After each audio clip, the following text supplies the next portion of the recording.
Haven't seen you in a long time.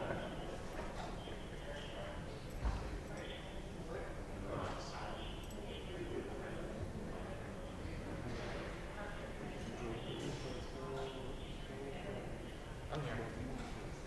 How are you? Good to see you again, sir. Absolutely.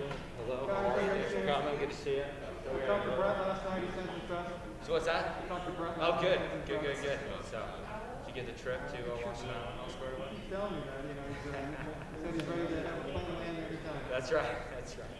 Look at his helitrack. No, please. All right.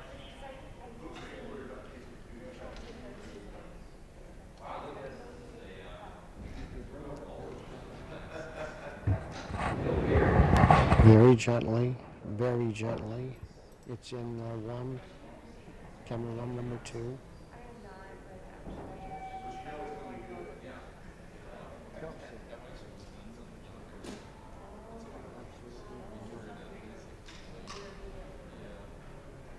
Yes.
Mike, you good to go?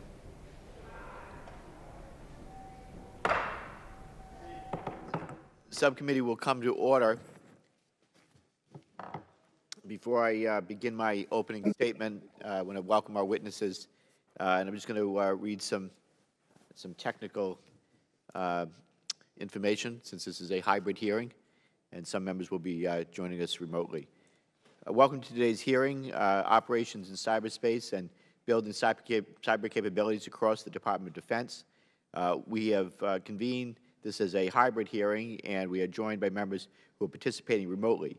Members who are joining remotely must be visible on screen for the purposes of identity verification, establishing and maintaining a quorum, participating in the proceeding, and voting.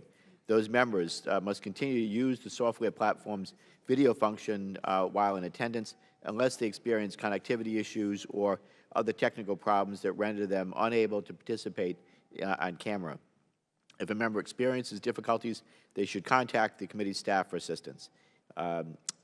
Video of members' participation will be broadcast in the room and via the television internet feeds. Members participating remotely must seek recognition verbally, and they are asked to mute their microphones when they are not speaking. Members who are participating remotely are reminded to keep the software platform's video function on the entire time they attend the proceeding. Members may leave and rejoin the proceeding. If members depart for a short while for reasons other than joining a different proceeding, they should leave the video function on. If members will be absent for a significant period or depart to join a different proceeding, they should exit the software platform entirely and then rejoin it if they return. Members may use the software platform's chat feature to communicate with staff regarding technical or logistical support issues only. I've designated a committee staff member to, if necessary, mute unrecognized members' microphones to cancel any inadvertent background noise that may disrupt the proceeding. So I'd like to welcome our witnesses, General Paul Nakasone, the Commander of U.S. Cyber Command and the Director of National Security Agency, and Mike Oyang, the Deputy Assistant Secretary of Defense for Cyber Policy. Welcome to you both. In past hearings, General Nakasone has been joined by Assistant Secretary of Defense for Homeland Defense and Global Security. However, with the challenges faced in that role, we are thankful that Ms. Oyang is able to step in, and the committee appreciates your cooperation and collaboration. So it's truly incredible how much has changed since our last cyber posture hearing on March 4th, 2020. The world has been upended by a pandemic, changing the lives of literally every person on the planet. In the realm of cyber matters, the men and women of the Department of Defense, including our soldiers, sailors, airmen, Marines, and Guardians, have had no respite, continuing to operate and defend Americans' interest in cyberspace. Despite the pandemic, our adversaries and competitors have not let up their cyber campaigns. In the last 6 months alone, the media has reported almost nonstop on arguably some of the most significant cyber incidents ever to affect our nation, from SolarWinds to Hafnium to just in the last week, the attack against Colonial Pipeline by the Dockside Criminal Collective. So if there were any doubters that cyberspace is an active and contested warfighting domain, I would hope that the last year has changed those perspectives. Yet, incredibly, it still appears that to this committee that cyber does not always have the focus for much of the Department's senior uniformed and civilian leadership that it requires, despite our forces engaging adversaries in this domain every single day. I point this out.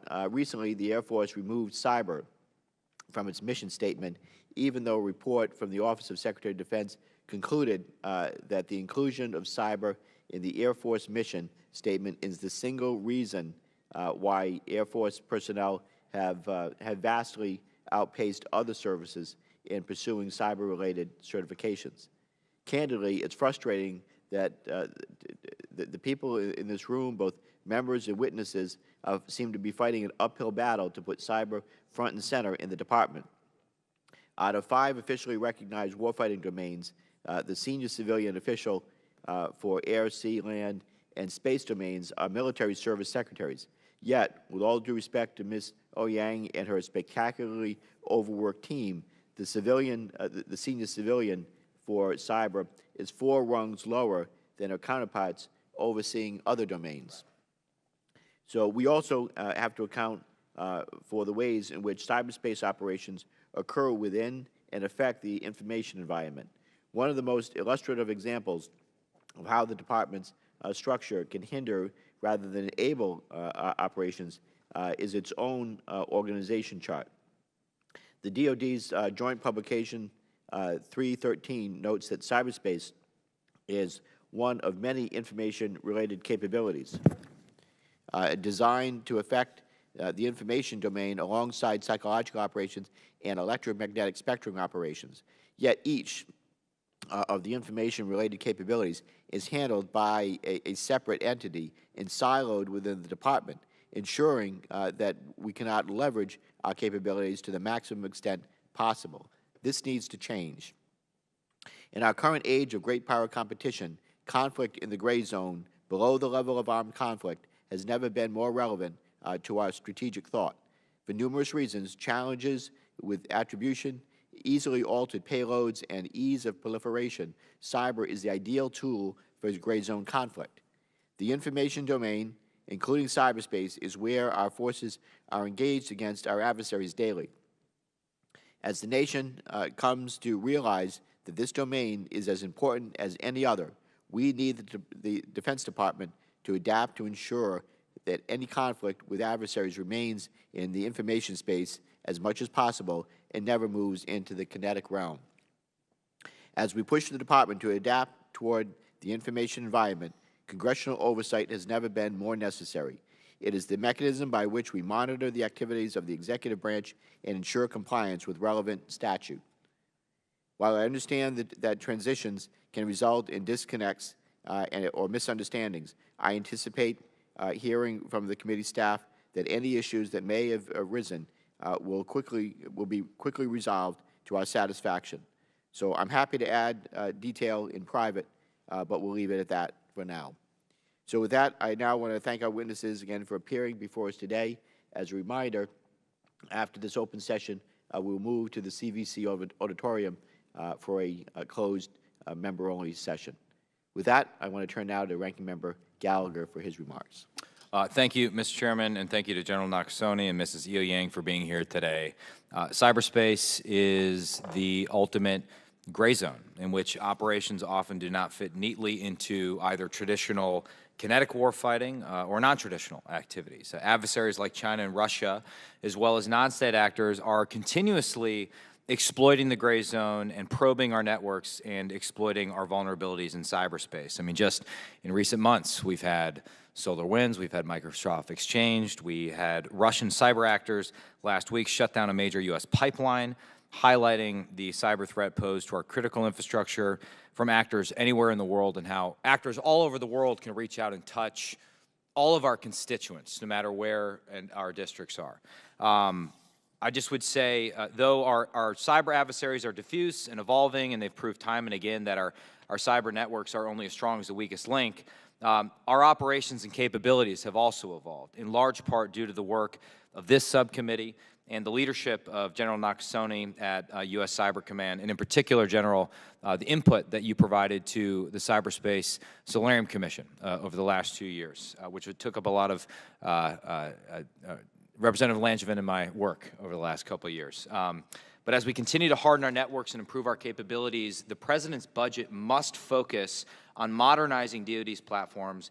We must consider cutting legacy platforms out of date for modern conflict and investing in emerging technologies in cyber. And I believe I speak for everyone here when I say I hope to see a budget that recognizes the importance of our cyber mission force, invests in necessary cyber infrastructure, including technology and human capital, highlights necessary cyber authorities, and really pushes the department out of its silos and into a streamlined structure that prioritizes cyber agility and responsiveness. Our cyber mission force has also matured, but we must continue to identify cyber talent and train, equip, and support our cyber force to improve our capabilities across the cyber continuum and maintain superiority over hostile cyber actors. So we took a lot of pivotal steps in this direction in last year's NDAA, and I know we will continue to make progress towards our cyber goals again this year, but the fundamental shift in thinking about cyber will take more than just directives in the NDAA. It will require leaders at DoD and throughout the government and in Congress to think strategically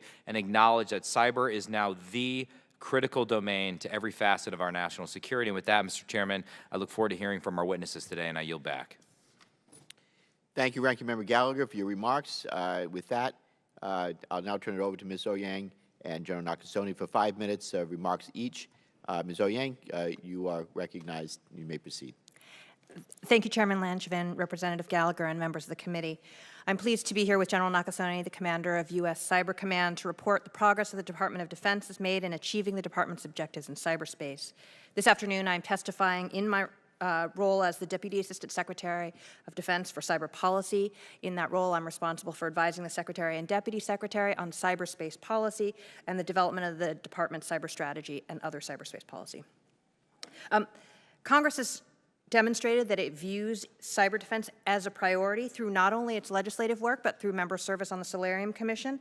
And for that, we are grateful for your ongoing support for this crucial issue in a broad and bipartisan manner. To start, I would like to offer our perspective on the current global strategic context. As you note, 2020 was a year of turmoil, with a global pandemic drastically altering our day-to-day reality and increasing our dependence on the internet. Our adversaries took notice of our growing reliance on technology. Cyber criminals and nation-state actors alike took advantage of COVID-19 by unleashing ransomware on healthcare facilities, targeting vaccines production and supply chains, exploiting fears to spread disinformation, and even disrupting pipeline companies. As a result, the cyberspace domain is both more important and more contested than it has been in recent memory. Enhancing the security of cyberspace, both in the United States and around the world, is a top priority. As the President's interim national security strategic guidance prioritizes cybersecurity and pledges to expand investments needed to defend the nation against malicious cyber activity and cyber attack. Our competitors are using their cyber capabilities to seek political, economic, information, and military advantages, and to undermine our security by engaging in malicious cyber activity.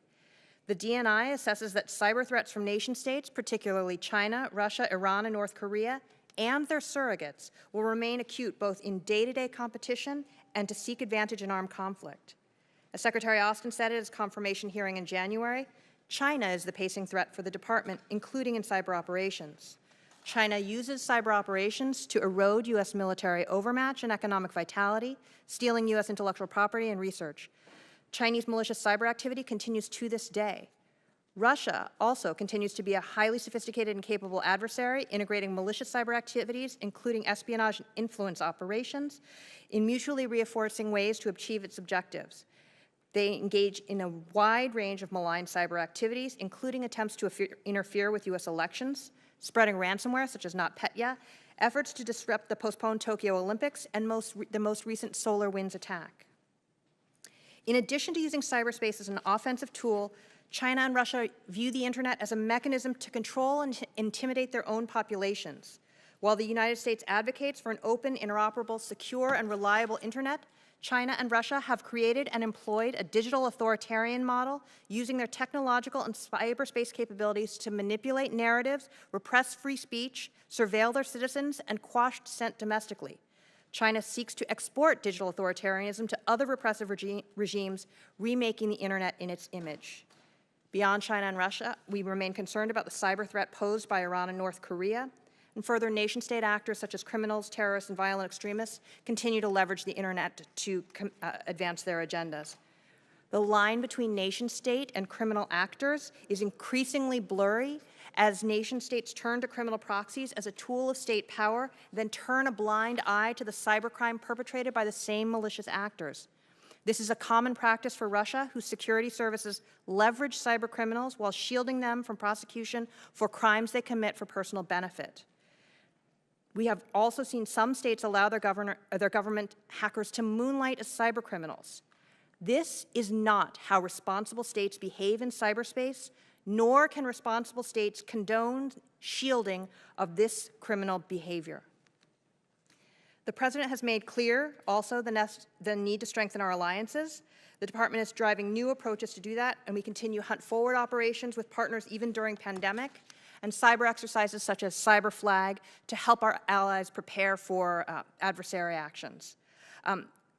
President Biden is currently conducting a review of national strategy, which will culminate in the issuance of two key documents, the National Security Strategy and the National Cyber Strategy. The President's guidance will inform our own upcoming defense-level review of the National Defense Strategy and follow on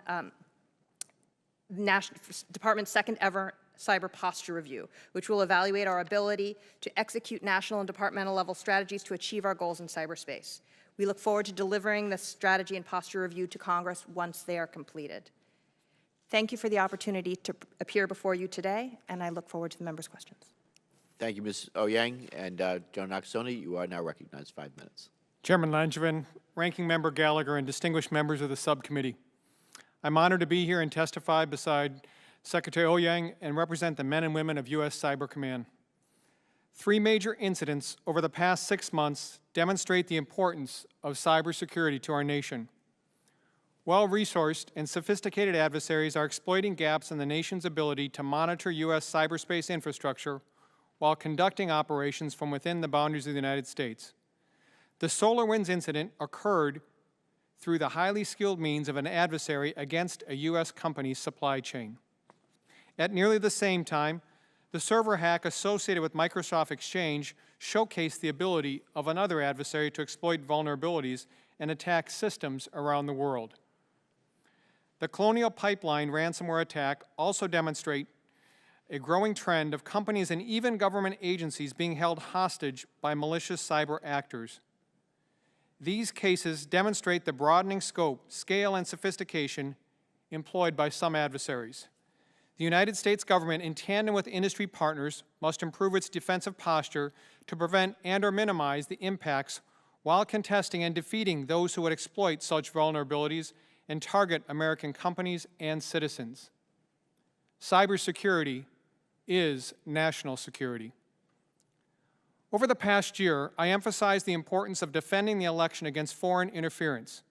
We did this through the Election Security Group, a combined team from U.S. Cyber Command and the National Security Agency. We built on lessons from earlier operations and honed partnerships with the Federal Bureau of Investigation and the Department of Homeland Security's Cybersecurity and Infrastructure Security Agency, sharing information with those who needed it as fast as possible. We also worked with the National Guard Bureau to create a mechanism that enabled Guard units to share information about incidents quickly, easily, and uniformly. U.S. Cyber Command conducted more than 24 operations to get ahead of foreign threats before they interfered with or influenced our elections in 2020. I am proud of the work the Command and the Election Security Group performed as part of a broader government effort to deliver a safe, secure 2020 election. Cybercom is building on recent guidance from the Department, seeking to promote readiness, improve training, and attract high-end talent. The cyberspace environment has changed significantly over the past years. To your point, Chairman, even over the past 14 months, we've seen a tremendous difference in the environment. Adversaries are demonstrating a changed risk calculus. They are undertaking malign activities in cyberspace at greater scope, scale, and sophistication. They desire to take on the U.S. in cyberspace below the level of armed conflict. To defend our security and our interests in this environment, U.S. Cyber Command must continue to adapt, innovate, partner, and succeed against such adversaries. The men and women at U.S. Cyber Command look forward to working with this committee and are truly grateful for the support Congress has given to our command. Again, thank you for your support, and I look forward to your questions. Thank you, General Nakasone, Ms. Ouyang, for your testimony here today. Before we begin, proceed to questions, I just want to thank you again for your commitment to the national security of the United States. And I wanted to just point out, as a matter of personal privilege, we all recognize that our nation is one giant melting pot, and I think diversity is something to be celebrated. And I think this may be a historic first for this committee, in that we have 2 members of the AAPI community testifying before us at the same time. So pretty cool to note, and thank you again.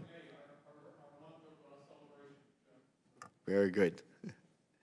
Well, thank you both for being here again, for your testimony and your commitment to the national security of the United States, and thank you for your remarks. We're going to now proceed with questions. Each member will be recognized for 5 minutes, beginning with myself. And Ms. Ouyang, I want to start with you, if I could. So the Assistant Secretary of Defense for Special Operations and Low-Intensity Conflict is responsible for information operations, but the Assistant Secretary of Defense for Homeland Defense and Global Security is responsible for cyberspace operations. Can you explain the logic as to why two separate chains are established for operations within the same information environments? Mr. Chairman, I appreciate the question here. I think I'm not sure that I can give the full history on how that evolved from the department's perspective in terms of why those two things are in separate silos. Agree that there is a fair amount of overlap there, but as you may know, the PsyOps, information ops had traditionally been held in the special operations community, and as cyberspace grew up, it went through a number of evolutions and has found itself within the Homeland Defense and Global Security arena, in part because of the focus, I think, on the Homeland security aspects of cybersecurity. But certainly there are some coordination challenges in the division between the two. So to that point, you know, how do you and the Deputy Assistant Secretary of Defense for Special Operations and Counterterrorism, a position that owns the information operations portfolio for OSD policy, coordinate and collaborate? I'm in regular communication with my colleagues, and we are collaborating at all levels between our two offices, Mr. Chairman. Okay, that's something that we're going to have to continue to work on, I think, too, though. General Nakasone, one of the Cyberspace Solarium Commission's key outstanding questions as to whether whether the Cyber Mission Force designed now 9 years ago was properly sized. You may remember that I asked you about this at last year's hearing. We spoke about this yesterday when you and I met, also in my office. But last year you had replied that you needed more relevant data, and without discussing the contents of the President's budget before its release, can you tell us about whether you acquired the information necessary to make a decision on the size of the force and what insights you gleaned from this information? Chairman, thank you. We do have the data. And again, to your point, not to get ahead of the budget submission, but in general terms, I would anticipate that as we lay out the case, we have to look at some critical elements that will influence the future size of the Cyber Mission Force. Now 133 teams. In the future, we have to account for the growing importance of space. I think we have to account for the importance of what we're seeing with malign cyber actors, whether or not it's Russian cyber actors, Chinese cyber actors, Iranian cyber actors, and their intent. And I think the last piece is that we are in a period of strategic competition.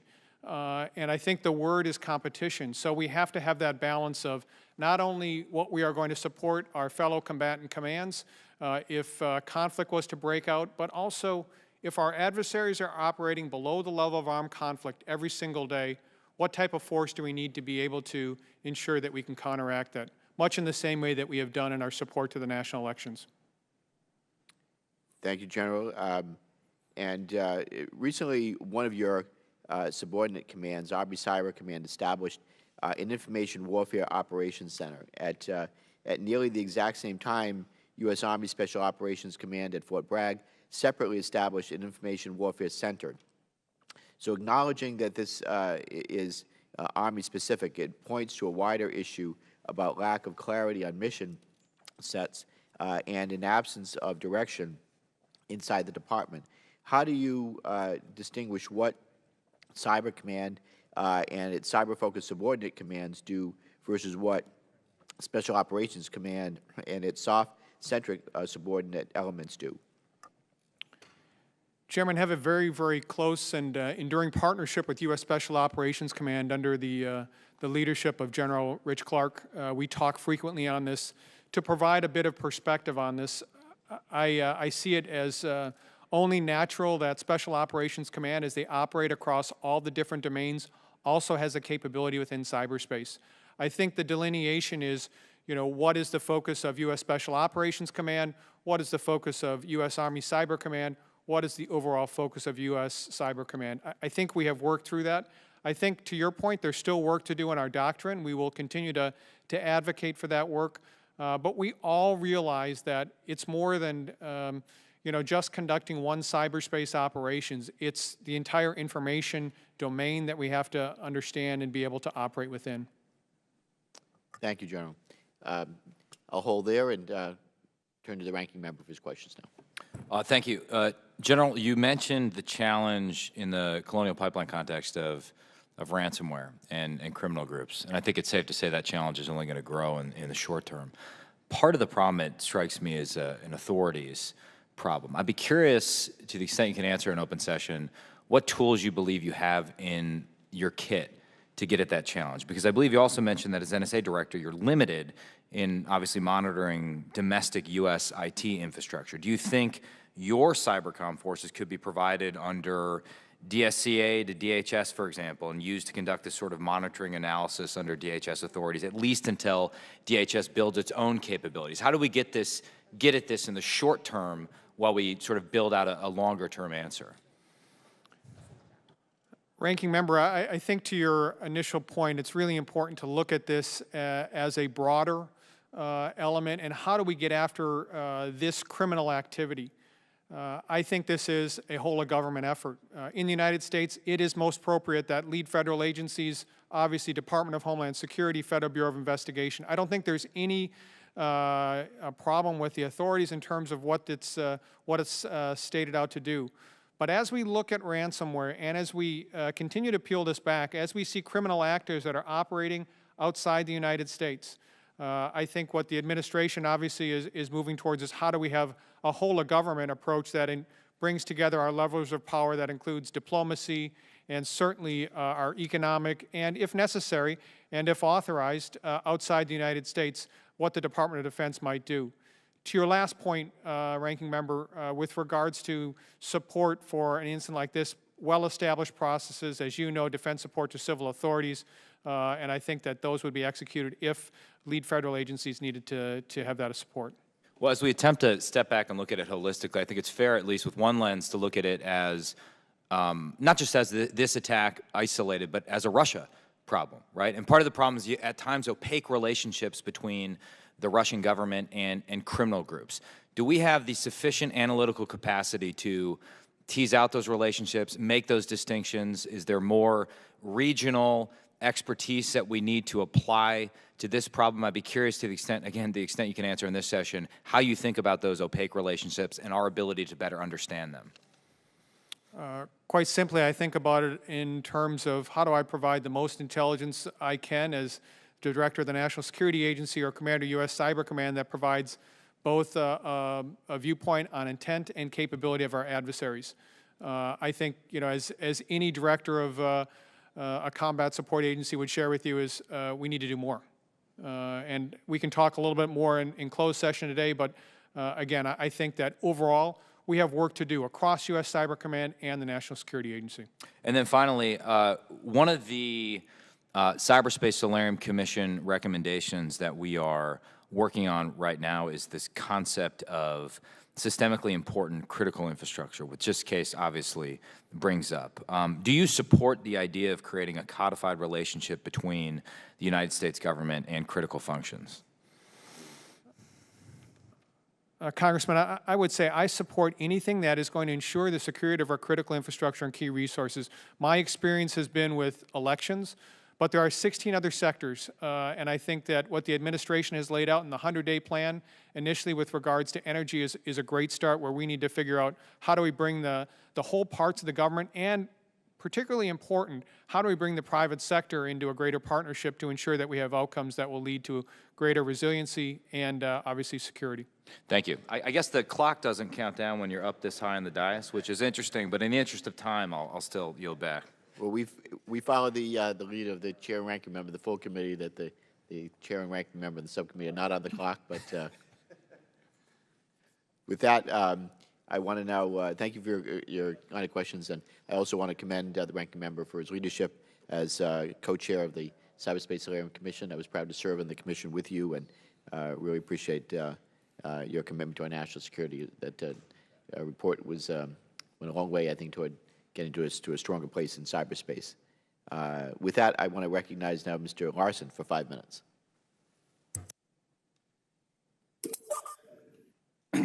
Thank you, Mr. Chair. Ranking Member Gallagher will see the clock ticking now that we're on to others. General Nakasone. General Nakasone, Section 1729 of the NDAA required a comprehensive evaluation by the SecDef, basically on how to use the cyber capabilities of the National Guard. Do you have an update on the status of that evaluation? Congressman, I would have to defer to the Secretary if she has one. I personally don't have one, but certainly we can take that for the record if necessary, Congressman. That's great. Perhaps, Secretary. Mr. Larson, just wanted to clarify, since we've had a number of congressional interest provisions on National Guard, which of the provisions are we referring to? Cyber capabilities and interoperability of the National Guard requires a comprehensive evaluation by SecDef on the mechanisms by which the department is able to improve the utilization of cyber capabilities resident in the National Guard. Our understanding is that we should have an answer for you later this summer on that topic. All right. I have a list of questions that are really more appropriate for a different setting, but I did want to ask, where'd my question go here? Perhaps for General Nakasone, can you highlight perhaps how you're leveraging commercial threat information providers, and how do you share that information? Congressman, we have a number of different relationships with the private sector. Sincerely, in terms of being able to understand better the vulnerabilities that exist in our private investing in private companies is critical for us. This is obviously sometimes a means upon which we have early alerts to problems that might exist in the private sector.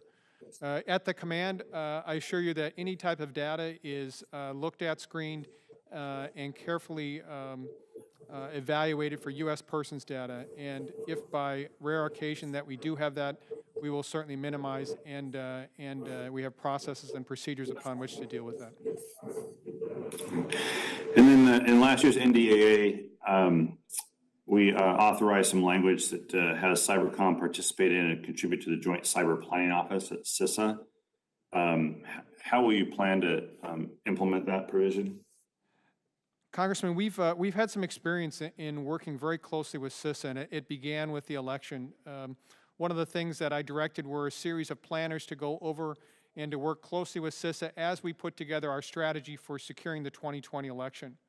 What we found is that this truly is value added. The way that we do planning operations is something that I think is very helpful as we take a look at broad-based problems like election security.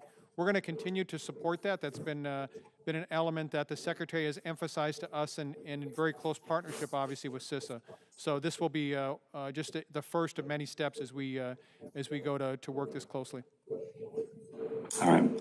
And one final question, and this is kind of related to operations at NSA, but Congress has just been notified, General, that there's a decision made to close the NSA's on-site child care center, creating a tough situation for employees or parents. Can you speak a little bit about that decision? Congressman, we were alerted several weeks ago by the private company that runs the child care center that they were intending to close at the end of June. We have spent the past several weeks doing a series of different activities. First of all, working closely with those families that are affected to ensure that they have information and leads to other child care facilities within the area. Secondly, taking a look at mid and long-term plans. As you know, we are in the midst of a fairly large construction work at Fort Meade, and so this was, I think, part of the impetus where the private company decided to close at the end of June. But clearly, it begins with our engagement with the families that are affected, and it has my personal interest, sir. Well, I'm glad to hear that.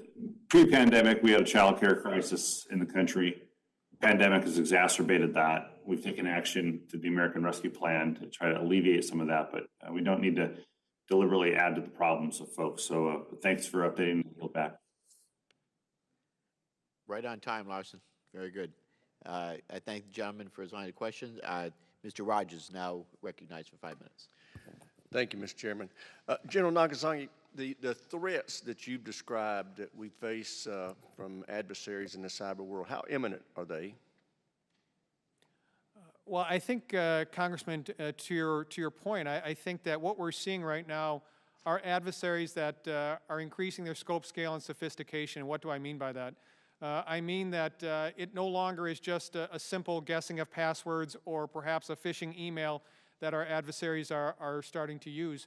They're using things like supply chain operations, as we saw in SolarWinds, or they're utilizing zero-day vulnerabilities, those vulnerabilities that the provider doesn't know about, but that an adversary can utilize, as we saw with Microsoft.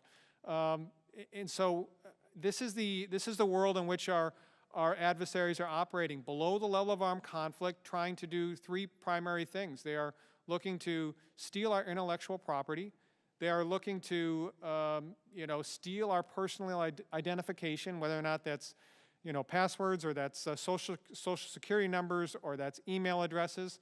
And they're looking to conduct interference and influence operations either against our electoral processes or within our economy. Are they looking to do that in the future, or are they looking to do that now? Oh, they're doing that now, Congressman. Yeah.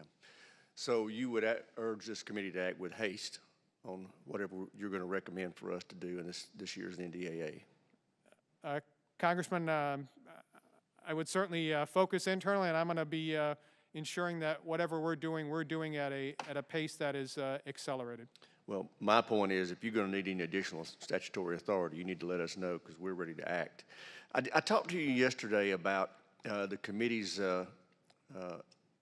welcoming of the recommendation from the National Defense Strategy Commission, the suggestion of Digital Service Academy to help train up personnel to take on this challenge.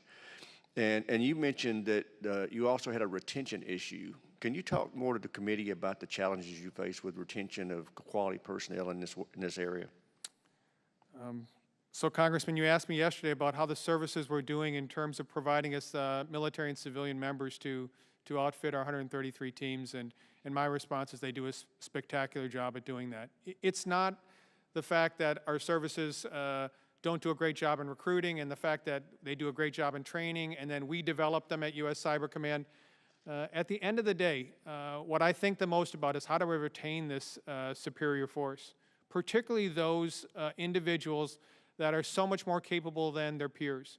And so retention is something that means a lot to us. And one of the things that I continue to work closely with the services is how do we ensure that the best of the best decide to stay with us, or if they are going to leave us, how do they become part of our reserve component, our National Guard or reserve force, or how do they continue to contribute within the broader U.S. government? Do you think you're going to need some statutory leeway to be able to accommodate that challenge? Well, so this is a point where that we'll work closely, obviously, with the Joint Staff and the Office of Secretary of Defense to come back with some recommendations, because I think that we have a growing amount of data that can be helpful here for the department to make an overall request. Great. Well, I look forward to receiving that, and thank you for your service. I yield back. Thank you, Mr. Rogers. And I will next go to Mr. Moulton. Welcome back from paternity leave, and congratulations, Seth. And you are now recognized for 5 minutes. You're on mute.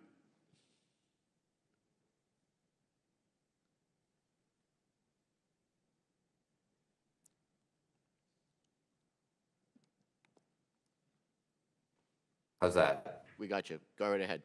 You're recognized. Sorry. I was unmuted, but I was on the wrong microphone, apparently. My apologies. Mr. Chairman, thank you for your remarks. It's good to be back. And to build off some of your comments on the need for coordination between info operations and cyber operations. General Nakasone, a few weeks ago, the DC police was attacked by the hacking group Babook, which is reportedly a Russian-speaking group.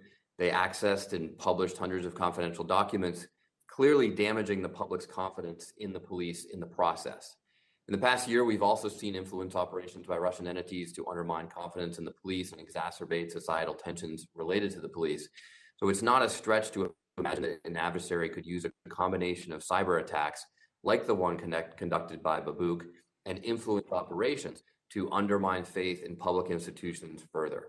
In fact, Russia has clearly tried to do just that in our elections by hacking our electoral organizations while also running disinformation campaigns to undermine the public's faith in the process. How is your organization posturing itself to defend against that kind of layered attack?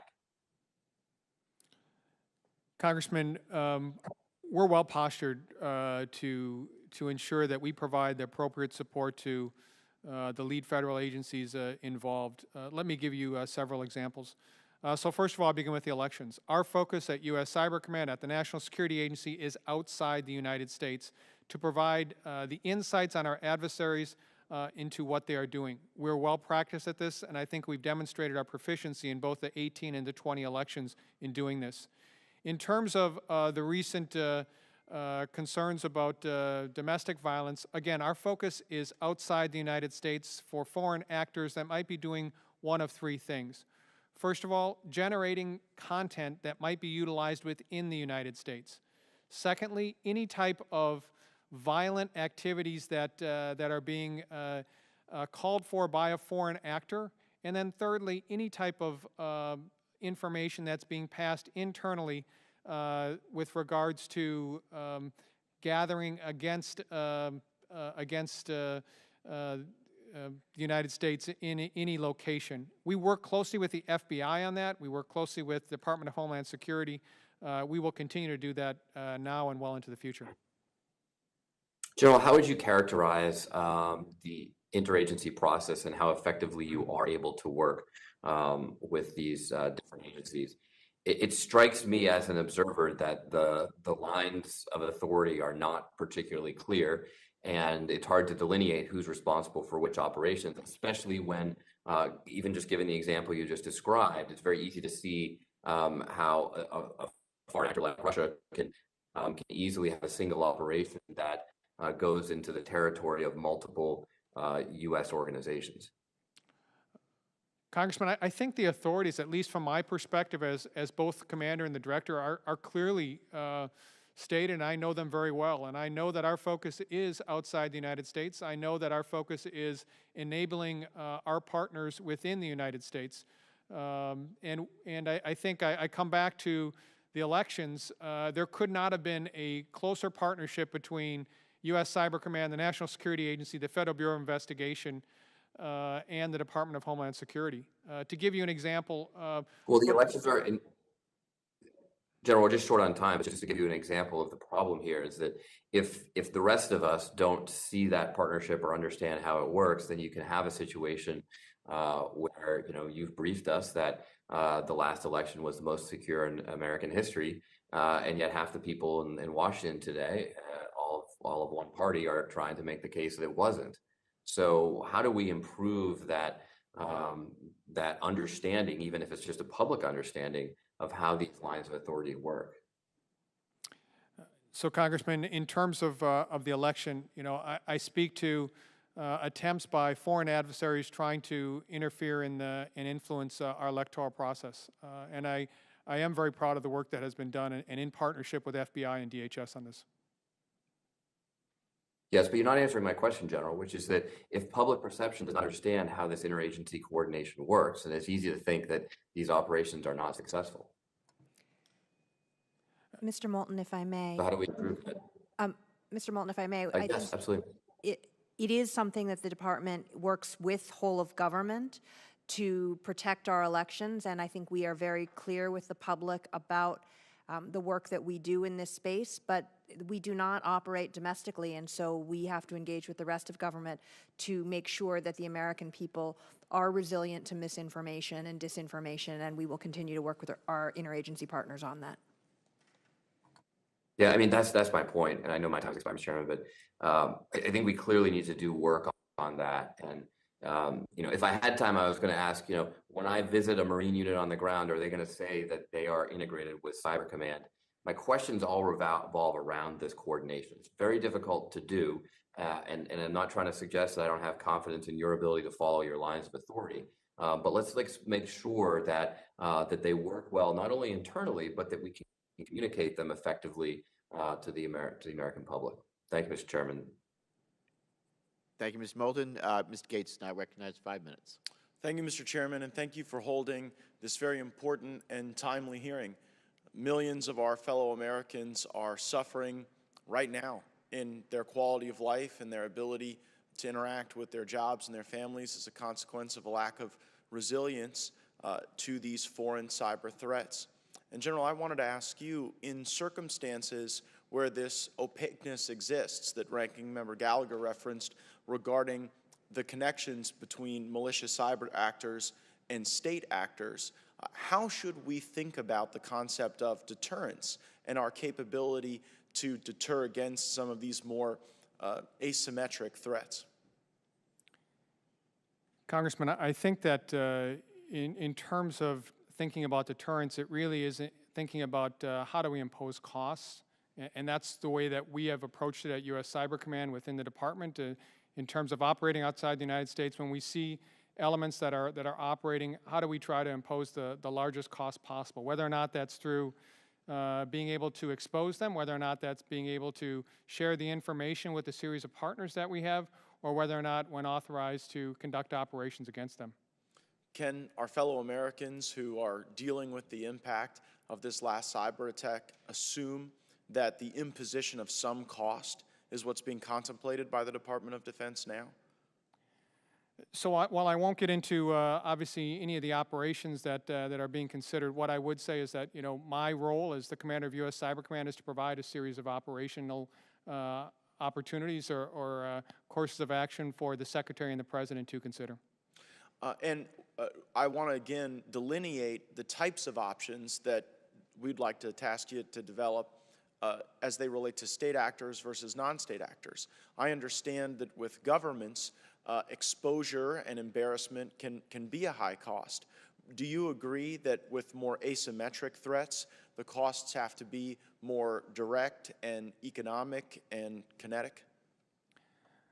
Congressman, what I would say is my experience is that the type of threats that you had described that are non-state in nature, our response has to be persistent, that it can't be a one-time effort. It has to be persistently that we are going to enable our partners and to act when authorized. I also want to associate myself with the comments of the ranking member of the full committee regarding the workforce and recruitment. We all know why you have retention problems. It is because the private sector pays multiples what we would be able to pay people. And while pay certainly isn't the only thing that motivates folks, it certainly can contribute to a lack of retention of some of this high-end talent. It used to be the case, not too long ago, that the brightest minds in Silicon Valley were working on cyber and munitions and labor and lasers, and the Department of Defense was the most important customer and often the most important investor. And now I'm concerned that the brightest minds in America are working on likes and shares and memes and other activities that don't directly connect to the mission of the department. And so I think it's essentially critical for us to follow the thread that Ranking Member Rogers laid out to actually develop more of that pipeline earlier, understanding that there will be some attrition. But a digital service academy seems to be an inspirational, patriotic, nationalist thing for us to be able to do. I think it would inspire a great deal of confidence both in the public and the private sector. Is there any advice you would give us going forward to perhaps flesh out that idea from Ranking Member Rogers? So I think I couldn't agree more in terms of just the spirit of what both you and Congressman Rogers has described with regards to opportunities future for talent. I would only add what we have to do collectively as obviously the department and the government is to make it as easy as possible for people to go from the private sector into the public sector. And I think we still have work to do there. Yeah, I mean, I recall even from our first orientation, the challenges presented by some of the limitations and exclusions that the department puts on people for decisions or recreation that they'd engaged in that then could disqualify them. And I would hope we would want to cast a wide net for high-quality talent that can make that contribution. And again, the earlier you get started with people, you know, we get to nominate these great patriots to service academies now, and we see how in the 9th and 10th grade, they're already making choices to try to earn those nominations and those appointments. And so I think that building that pipeline sooner would certainly be very helpful. I thank the chairman, and I yield back. Thank you, Mr. Gates. Ms. Houlihan is now recognized for 5 minutes.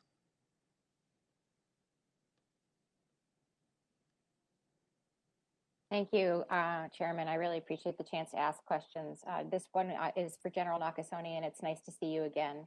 I'm really interested in digital citizenship and digital literacy. I think it's incredibly important, especially in this time when we're, frankly, as a nation and as a world, unclear on where the truth lies.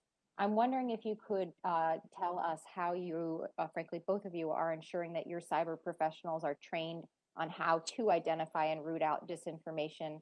And if there's any specific training that you are using for your own team, is there anything that we could leverage or take advantage of to expand to all of the DoD employees to be able to educate them in sussing out the truth as well?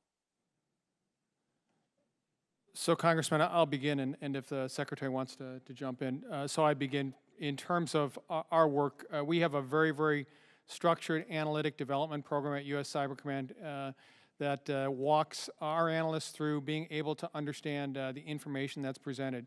I think, to your point, this is a dynamic environment, and so our training continues to evolve. We continue to see our adversaries utilize new means upon which they're trying to influence, and that's one of the areas that we have focused on, is being able to have that ability to meter our training fairly rapidly. And is there anything that you can think of that would be applicable to the broader DoD at large? If I may, Congresswoman, I know that this is a priority for the Secretary, increasing the resilience of the DoD workforce, and it's something that he has been working on as we have gone through and responded to the events of January 6th. I think, to echo General Nakasone's comments about the analytic workforce, not just at NSA, but at all of DoD's intelligence elements, we do teach a fair amount of critical thinking to large parts of our workforce. Thank you. I'd love to follow up with you both on whether there's any applicability to the larger workforce, and not just the analytical aspects of our DoD workforce, but the body as a whole. The next question, I'd like to very much associate myself with the remarks of Mr. Gates, and I know Mr. Rogers as well are interested in this concept of the Digital Service Academy. I as well am very keen on exploring that and advancing that as well. But in the meantime, highly skilled STEM professionals are definitely something that we're competing with the civilian economy. And I was wondering if you could speak a little bit about the cyber accepted service and how it has either positively or negatively impacted DoD's cyber missions, and what we can do in this space more to enhance our workforce capabilities. Maybe General Nakasone, please first. Thank you, Congresswoman. I'm a huge supporter of cyber accepted service. What are we seeing with it? We're seeing that it is an avenue for us to be able to go to recruiting fairs and offer final job opportunities and opportunities for young people to come and consider a career with that U.S. Cyber Command.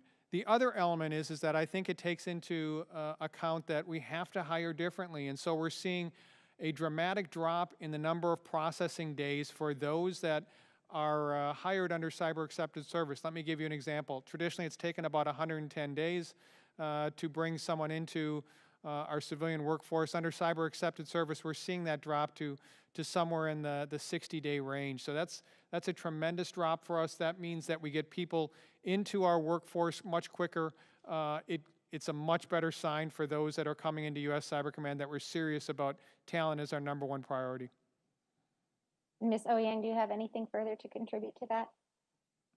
No, I think that General Nakasone is right, and building a strong and vibrant cyber workforce is certainly a priority, and we've been working with our colleagues in personnel and readiness to try and improve that.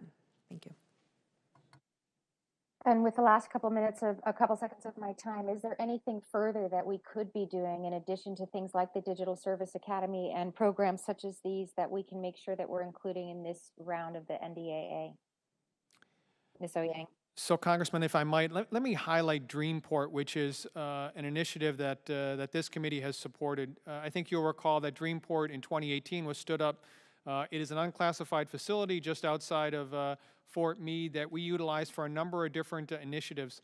Initiatives such as bringing young people in, a series of high school interns for the summer, an ability to bring together commercial industry with U.S. Cyber Command to talk about key topics like new architectures for our networks. But what I've seen when I've gone over to a place like Dreamport, a very small investment, can have tremendous impact on young people in terms of exciting them about coming into and thinking about cyber as a career. The only other thing that I would add to that, teacher, I appreciate that. Go ahead. I'm sorry. The only other thing that I would add to what General Nakasone says is that many of the people in our workforce, they come to us because they are motivated by the mission, that money is not their primary motivator.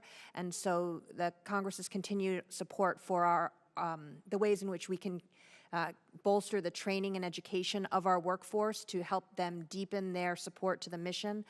We appreciate the support that you've given us so far, and we hope that that would continue in the future. Thank you.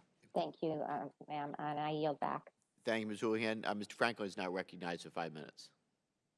Thank you, Mr. Chairman. And my first question would be for Ms. Oyang, and it's a follow-up really to what Mr. Gates was referring to before, asking about regarding the attacks we're seeing that are coming from both nation states and non-state actors, specifically with the non-state actors that are being financially backed by these states. Do our tactics differ on how we attack or how we deter those attacks, depending on whether they're coming from the nation states or non-state actors? Certainly non-state actors who are engaging in financially motivated crimes. The lead for responding to those actors are the FBI and DOJ. The challenge I think that we have is that when those attacks first come across the networks and impact us, when we see that malicious activity, it's always a challenge of attribution to be able to pull it apart and figure out who are the state actors and who are the non-state actors. Which elements of government would then be tasked with the lead to disrupt that activity varies based on location and whether or not they are criminal or not. But certainly it is clear that for nation states who are playing in this hybrid space, we consider that irresponsible state behavior and would continue to call it out where we see it. All right, thank you. In both of your testimonies, you made it clear that the U.S. can't go it alone here, and we have this great need to work with our allies when it comes to cyber specifically. In what ways can you see that we can strengthen our current relationships, and then how do we go about building out new ones?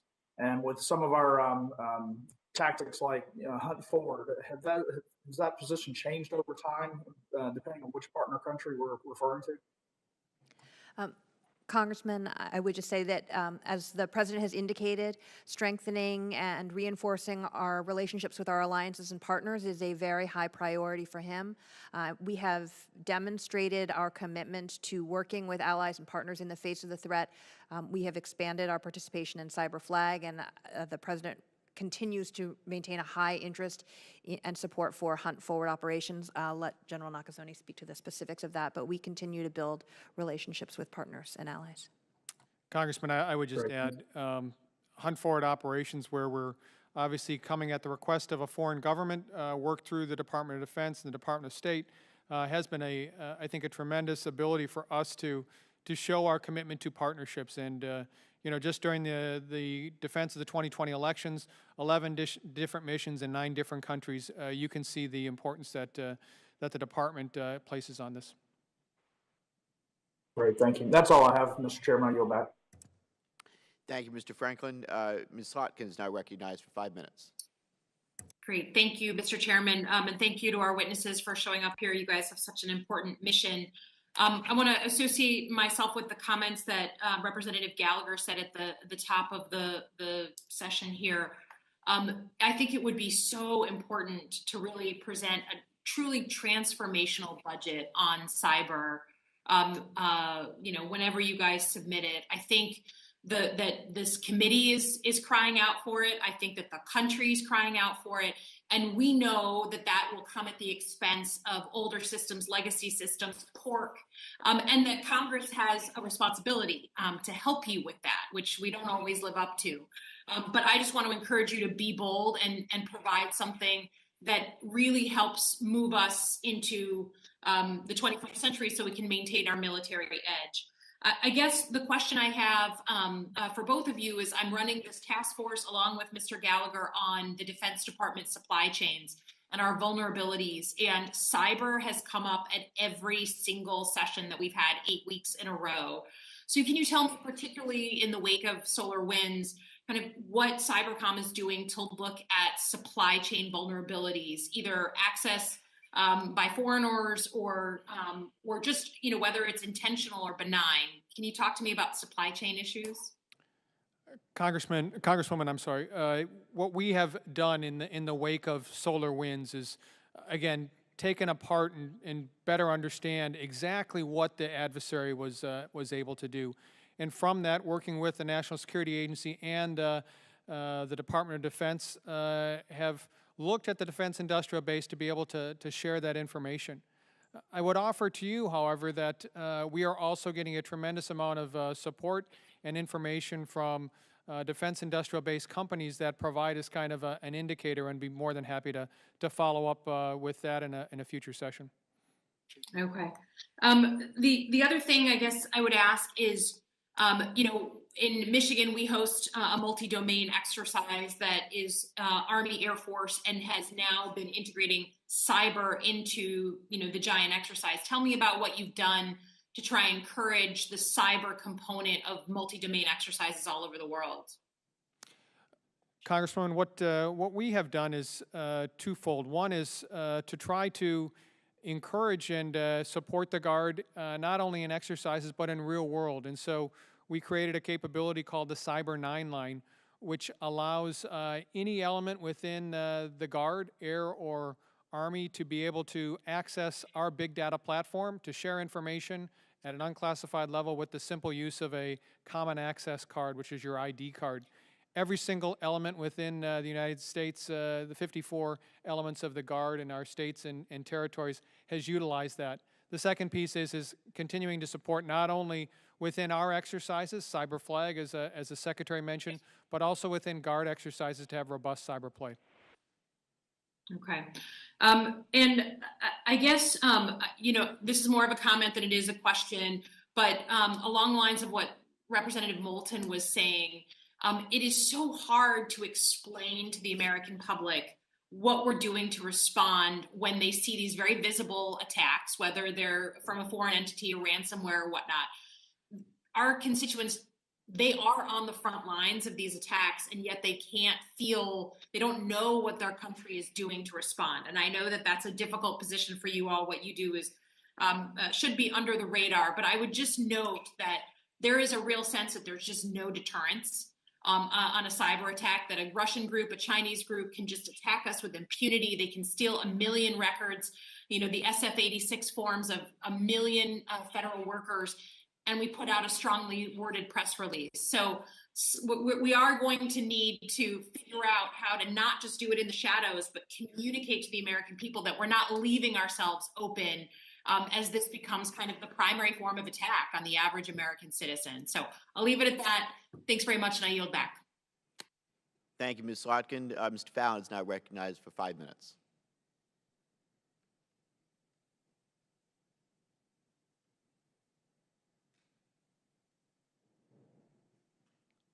Mr. Fallon, you with us? Yes. Sorry, Mr. Chairman, can you hear me? We can hear you now. Yep, you're recognized. Oh, wonderful. Thank you so much. Well, my colleagues have asked some very good questions, excellent questions. And I wanted to ask Secretary Ouyang, the Cyber Mission Force has only reached full operational capacity by 2018. And given that personal computers and the internet have been a part of our daily lives for 30 plus years, why do you think it took so long to gain this capability and capacity? Congressman, I think, while I wasn't here in the in the department in 2018. I think that it is a growing recognition of the importance that cyber plays. Prior to this, many of the cyber response capabilities for the department were resident in the services, but as we realize the need to integrate and think about those things more broadly, the Cyber National Mission Force was stood up, and I'm happy to let General Nakasone speak to what the evolution of that has been and the capability that they have developed. I think we are in the at the beginning of being able to see the role of the Cyber Mission Force and its integration into the rest of DoD's responses, but I think that its role will continue to grow for us in the department. Congressman, I would say we began building the force in 2014 based upon a decision at the department. The command stood up in 2010. 2018 was a pivotal year for us. It's not just the fact that we achieved full operational capability. With the help of this committee, with the help of Congress, we received the right authorities within the NDAA that identified cyber as a traditional military activity, and that was instrumental for the work that we did in the 2018 midterm elections. The force is mature. It's moving on. It's getting better. It's innovating. It's improving. You know, I can't speak to the length of time to why it took us until 2018 to finish it, but what I can speak to is that very proud of the work that is done and where we're headed. Well, General, I would say thank you for your answer, but I would a little bit more concerned, not so much that we finished the beginning really, or we had the end of the beginning in 2018, but we didn't start until 2014. I think this is something that probably should have been done back when you were a company grade officer in the 90s. And it's unfortunate that it hasn't happened. It seems like we're playing a little catch up. Since 2018, General, what do you see as the notable accomplishments that have been achieved by your command? Congressman, I would begin with security of the elections in 2018 and 2020. A much different result that came about based upon, again, the authorities that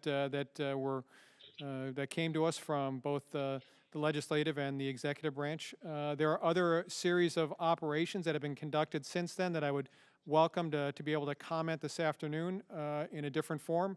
But I think I would close with just the ability for the services and the department to evolve pretty quickly in terms of not only the fact that we stood up a force, but the fact that the services now have established cyber services and cyber branches, and then being able to move quickly to react to how we need to outfit those forces. General, what kind of collaboration exists between Cybercom and DHS's CISA?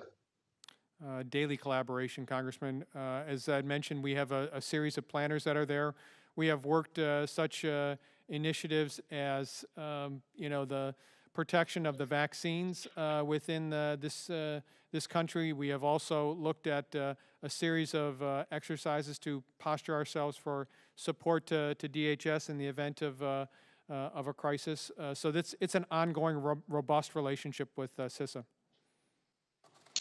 Thank you, General, Secretary, and thank you, Mr. Chairman. I yield back. Thank you, Mr. Fallon. Ms. Escobar is recognized for 5 minutes. Thank you, Mr. Chairman. Really appreciate the opportunity. Many thanks also to our witnesses for their service to our country, as well as for bringing their expertise to this subcommittee. You know, as our daily lives and as more of our security and the utilities that we depend on migrate toward the web, and as we see recent attacks like what we saw with Colonial Pipeline, the urgency of this issue could not be more pressing for our committee. I'm very interested in exploring innovation in general. You mentioned innovation, and Secretary Ouyang, you did as well. But Secretary Ouyang, I'd like to explore a little bit more the department's initiatives to engage institutions of higher learning, not just for recruitment when it comes to cyberspace, but also as partners for this badly needed innovation. The University of Texas at El Paso, in my home district, is a national center of academic excellence in cyber operations. And so I'm curious about just how much the department prioritizes collaboration with universities, as you described, DoD's key partners outside the U.S. government. And I want to give you a chance to elaborate on this. And again, not just in terms of recruitment, but also as a key partner. Yes, absolutely, Congresswoman. Research universities like UTEP and others who have a focus on cyber do provide tremendous benefit to the nation. Universities, as part of our research and engineering efforts in the department, are a key source of ideas and innovation for us, and we have prioritized funding to those institutions. We can re-engage with you when the President's budget is submitted about specifics related to that. Congressman, if I might just add to the Secretary's comments. As you well know, the National Security Agency sponsors over 300 centers of academic excellence in the United States, of which I believe UTEP, as you indicated, is one of them. We will continue to do that as an agency. It's critical not only in the sense, as you noted, with regards to the development of our young people, but also in the development of curriculum that changes and matters to what our universities are working on. So I think this is a rich partnership that we will certainly continue well into the future.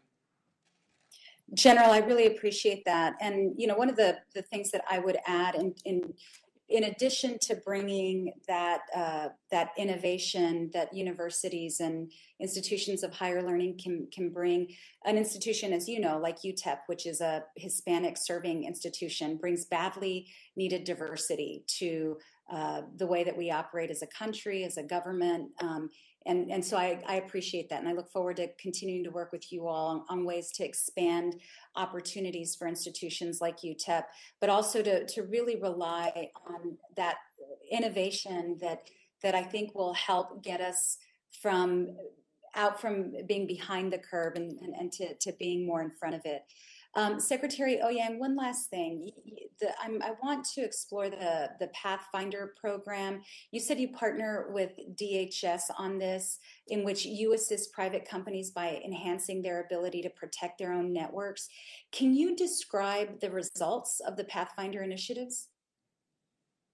So I believe we owe Congress a more fulsome answer on our analysis of the Pathfinder program. But as we see today with the interruption of Colonial Pipeline, the department's ability to partner with private sector in order to be able to help them identify threats on their networks is an important defensive step that we can take to help secure the whole of nation.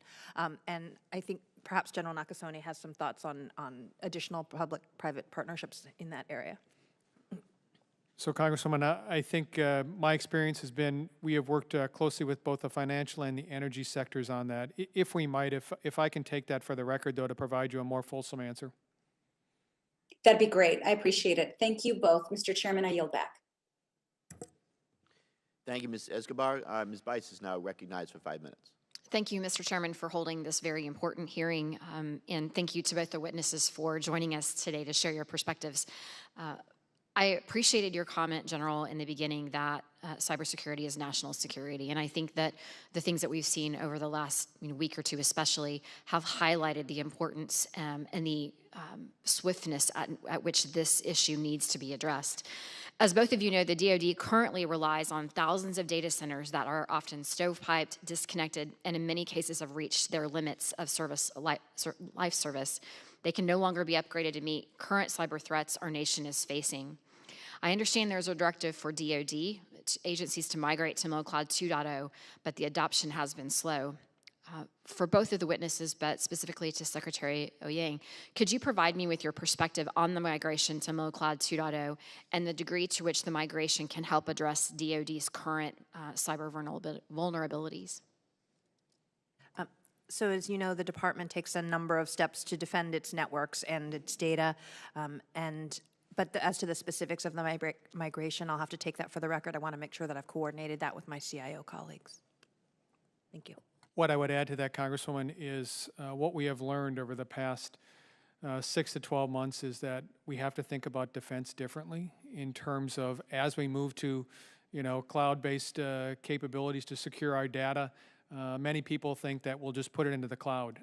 It doesn't work quite that way. And so ensuring we have the right contracts written, ensuring that we have our defensive forces trained to a higher degree in terms of their abilities, ensuring we have the big data capabilities that are necessary, that's what I would add to it. Follow-up question specific to that topic, and that is, do you believe that we are investing enough in cybersecurity? I'll elaborate on that. I feel like we tend to focus when we are looking at budgets on people and equipment, but we're not looking at that cyberspace as much as I believe maybe we should be, and maybe some of the things that we're seeing now are highlighting some of that. Certainly, we have tremendous risk in cyberspace, and we are facing persistent adversaries in this space. I think that the questions of the resourcing are things that we have to take into consideration in light of the other demands that are placed upon the department and the nation. While we certainly could make use of additional funds, whether or not how that all works out, we're happy to engage the committee when the president's budget is released. Congresswoman, I'm at a bit of disadvantage because you're asking the combatant commander in charge of cyber to comment on a question like that. Here's what I would say. We have to use every single dollar that is provided to us by Congress in probably a much more efficient way. And the way I would characterize that is that working very, very closely with the DoD Chief Information Officer, where do we prioritize our last dollar of defense? He has done a tremendous job, John Sherman, in laying that out. We have clear guidance from the Secretary that accountability means something with regards to cybersecurity. So it's not just the fact that we need more money. We need to be able to use the money that we have to the most efficient benefit of our department. Do you believe, on that note, do you believe that flexibility in making those acquisitions in a timely fashion would be of benefit to you? Because one of the concerns I have is that we spend a lot of time planning, developing, and then procuring, but it could be 2 years by the time that actually takes place, and at that point, the technology that we are acquiring is no longer, of use in many cases. How do we address the timeliness of making sure that we're keeping up with these cybersecurity challenges? I do think this is one of those areas where we have to think differently given the speed of the threat. The traditional acquisition models that the department has used for concrete weapon systems are may not be applicable to cyber given the speed of things, but that is something that we need to work out with our colleagues in acquisition and sustainment, and happy to come back to you guys with some additional thoughts on that. I appreciate the committee's elimination of the $75 million cap on acquisition and the last NDAA. That was incredibly important for us because we are starting to now grow this ability to do acquisition at the command. We need to go faster on that, but that is an example of something that helped us tremendously. Thank you for your time today, Mr. Chair. I yield back. Thank you, Ms. Bice. Mr. Morelli is now recognized for 5 minutes. Thanks very much, Mr. Chair, for this important hearing, and I want to not only thank you, but thank the witnesses for their considerable contributions to the country in general. It's nice to see you. I had an opportunity with the freshman class in 2019 to visit with you at Fort Meade and was very impressed with the operation, and I know how critical this is. I want to just, and these may have been question, as I'm thinking about it, may have been asked in one form, but maybe you could just drill down a little. I have some questions about how private industry, the private sector innovation can help cybercom address increased cyber attacks, whether they can, whether in your opinion, some of those innovations can. I know the private sector is working on it. Secondly, is whether or not the command is well positioned to implement cutting edge technology from the private sector. So is it available? Is there help out there that you think you could use? Are you positioned to be able to implement help and resources and innovation in the private sector? And finally, are there obstacles preventing you from acquiring and implementing technology that we need to address, that we need to help you either through the NDAA or other means to help you with greater collaboration? And I'd ask of both witnesses. Congressman, just to start, I would say that is there initiatives in the private sector that could certainly help us? Yes, most definitely. And we see that. We're working with Defense Innovation Unit. We're working through a series of partnerships that have been established, and then we're bringing it to a common location like our Dreamforce facility where it's unclassified. We can have a discussion. They can understand in the private sector what our priorities are. That's among the most important things that we have to do at the command is list these are the challenges that we need assistance on. Private sector is seeing that. They understand that. The other piece is that I think that perhaps what we have to do even more prevalently is be able to have the culture that sometimes we don't have to develop it, that it's been developed in the private sector. So when we talk about new architectures for our network, there's a lot of networks in the United States, a lot of really well-run networks in the United States. We should be able to leverage that quite rapidly, and that's what we're doing. The last piece in terms of obstacles, if I might, again, just working through our folks and then back to the department, if I can provide some thoughts on that as well. Thank you, General. Madam Secretary, do you have any additional thoughts? I think that obviously the private sector has a tremendous amount of I'm sorry, I can't hear. Sorry. The private sector has a tremendous amount of capability and innovation.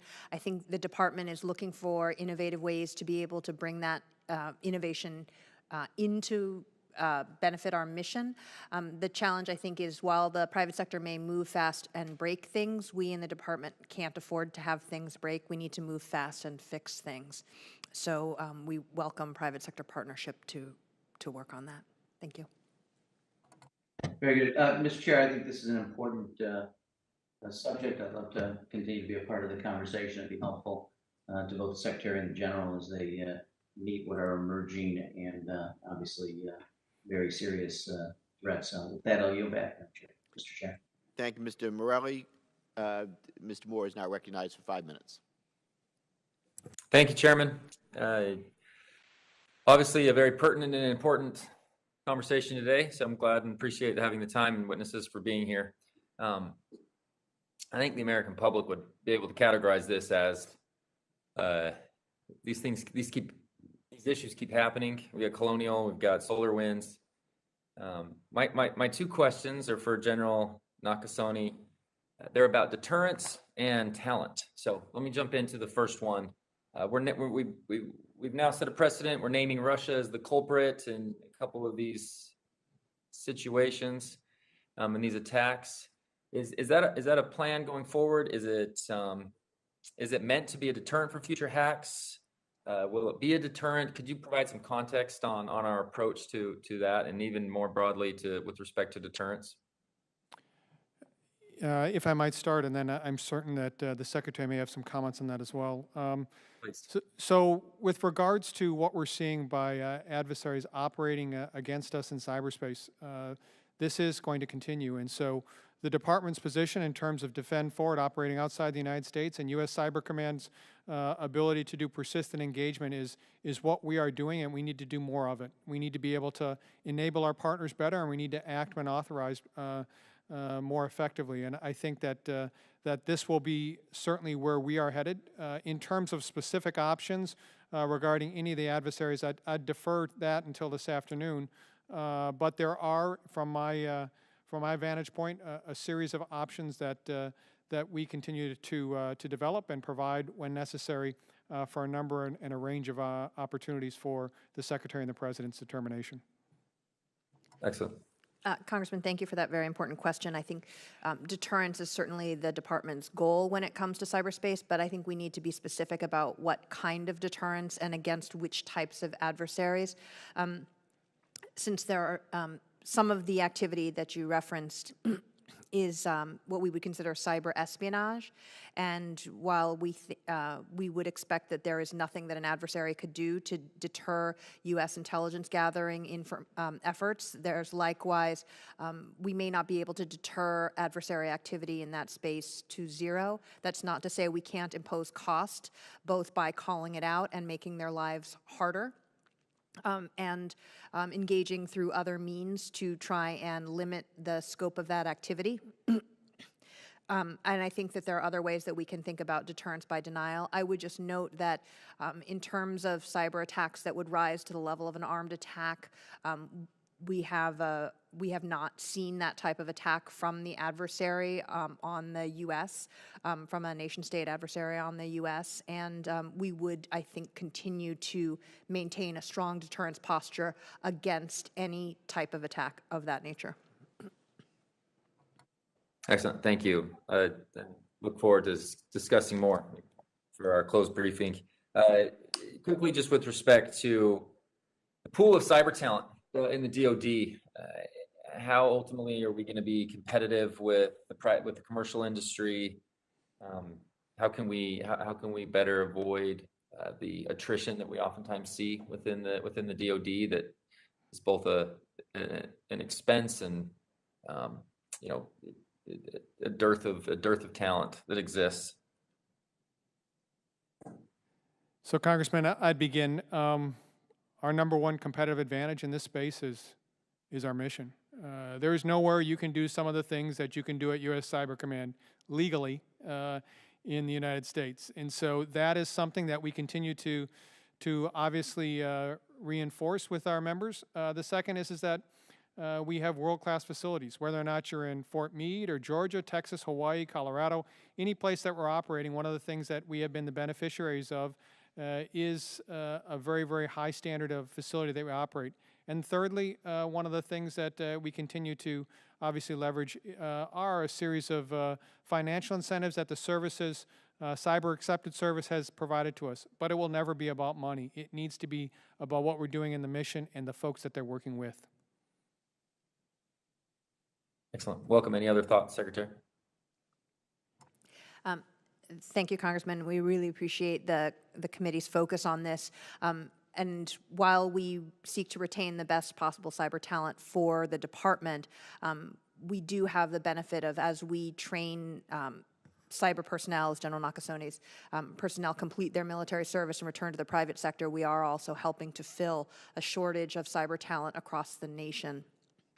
So while we need to make sure that we can meet our retention requirements and readiness requirements, it is not a complete loss for the nation because we send more people out there to defend in the private sector space as well.